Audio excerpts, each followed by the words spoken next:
Coronation Street's Carla rushed to hospital in dramatic scenes. Carla Connor was dramatically rushed to hospital on Coronation Street after collapsing in her home.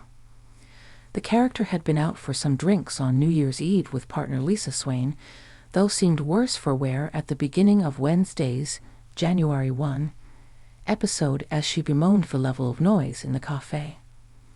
After Lisa, Betsy, and Mason all left, Carla was still perturbed by the noise of a barking dog, but was confused as there seemed to be no trace of the animal.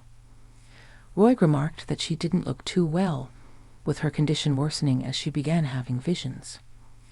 After returning home, Carla began to hear repeated knocks at her door, but broke down as she discovered that nobody was there. Meanwhile, Roy spoke with Tyrone and began to fear for Carla. He subsequently headed to her place to check in, with the character immediately calling an ambulance as he found her lying motionless by the front door. Upon reaching the hospital, Roy learned that Carla had been exhibiting symptoms of sepsis. His suspicions were confirmed, with the doctor explaining that the infection had come from a head wound. Carla eventually came around, with Roy sharing that caring for her was what he did best.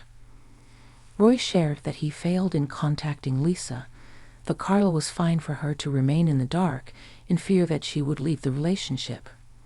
She subsequently expressed doubts regarding their future together, citing Lisa's avoidance of the topic of love from the previous night.